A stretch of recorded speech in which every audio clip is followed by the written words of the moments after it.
ఆలోచన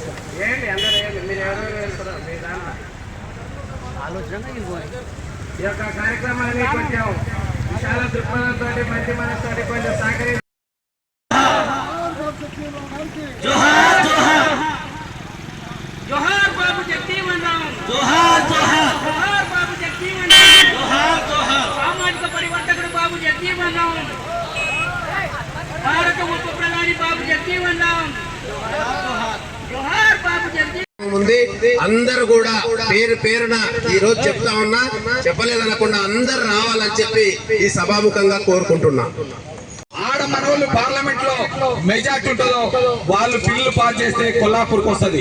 కాబట్టి ఢిల్లీలో పాస్ చేసేవాడు ఎవరు కూడా లేడు మన గురించి, అంత పెద్ద పెద్ద వాళ్ళే ఉంటారు. కాబట్టి ఇప్పటి నుంచైనా మనమంతా అంటే మన దేశవ్యాప్తంగా బీసీలు ఎస్సీలు మైనార్టీలు అందరూ ఐక్యమత్యంగా ఉండి మన వాళ్ళను పార్లమెంట్ కు పంపవలసిందిగా అసెంబ్లీకి పంపవలసిందిగా కోరుకుంటూ ఈ అవకాశం వచ్చిన మీ అందరూ కూడా ధన్యవాదాలు తెలియజేసుకుంటూ ముగించుకుంటున్నా.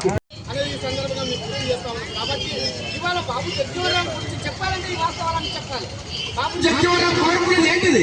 ఈ దేశంలో సమసమాజంలో ఒడ్డు ఎందుకు తీసుకున్నారు? అప్పటికి రష్యాలో సోషలిస్ట్ విప్లవం విజయవంతమైంది.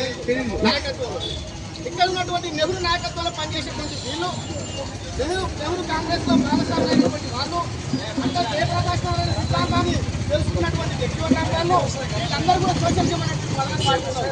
మరి ఈ సోషలిజానికి వ్యతిరేకంగా ఇవాళ భారతదేశంలో పరిపాలన జరుగుతున్నప్పుడు ఈ ప్రశ్నించడము ఈ రాజ్యాన్ని ప్రశ్నించడము బాబు జగజీవన్ రామ్ యొక్క సిద్ధాంతాన్ని దేశం వన్ నేషన్ వన్ ఎలక్షన్ అనేది తీసుకురావడం దాని ఉద్దేశం కూడా మనమందరం కూడా ఎంతో గమనించాల్సినటువంటి అవసరం ఉంది.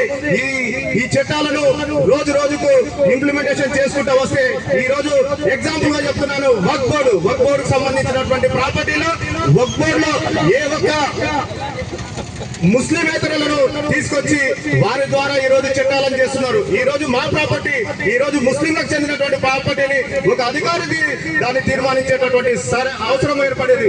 అయినా కూడా ఈ రోజు మనం అందరం ఆలోచన చేయాల్సింది ఇది ఒక ముస్లింలకు ఒకటికి సంబంధించినటువంటి అంశం కాదు. ఈ బడుగు పోకుండా మనం వీలైనంత వరకు ఏ పార్టీ ఉన్నా సరే, ఏ కులం ఉన్నా సరే, ఏ బీదోడు ఉన్నా సరే, మనిషి అనేది ఏ విధంగా ఉండాలి మనం పెంచుకుంటే దీనికి బాగుండదు. మనం అందరం ఐకమత్యంగా కలిసిపోవాలి.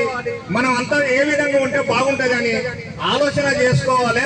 ఎస్సీ మరి బీసీ మైనార్టీ అందరం కూడా కలిసి ఎప్పుడైతే ఏదైతారో అగ్రకులాల నాయకులు ఏ విధంగా అయినా కూడా మనల్ని విడదీసి మన మీదకే కేసులు పెట్టించి మన మీదకే కొట్లాడించి మనలను వాళ్ళు చేసుకొని వాళ్ళ అమ్మడి తిప్పుకుంటారు. కాబట్టి దయచేసి ముఖ్యంగా అందరికీ పేరు పేరు నమస్కారం చేసి వీలైనంత వరకు మనం తగ్గించుకొని ఐకమత్యం పెరగాలని నేను ముఖ్యంగా తెలియజేసుకుంటున్నాను.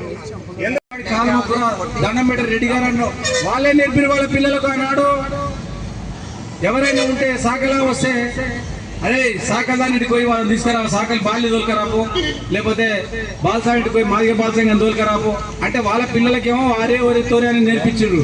మన అమ్మ నాయన మనకేం నేర్పించిన సంస్కారం అంటే మనకన్నా పెద్దవాళ్ళు ఎవరైనా కనిపిస్తే వారికి సగర్వంగా మీరు మర్యాద ఇచ్చి మాట్లాడండి, వాళ్ళతో తల ఉంచుకొని మాట్లాడండి, వినయ విజయంతో ఉండమని మనకు నేర్పించారు. మన తల్లిదండ్రులు ఇచ్చే సంస్కారం ఇది. వాళ్ళ తల్లిదండ్రులు ఇచ్చింది ఏంటంటే మన పైన 1-2% ఉన్నటువంటి వాళ్ళు. కానీ అంతకన్నా ముందు ఉన్నటువంటి బాబు జగజీవన్ రామ్ గారు కానీ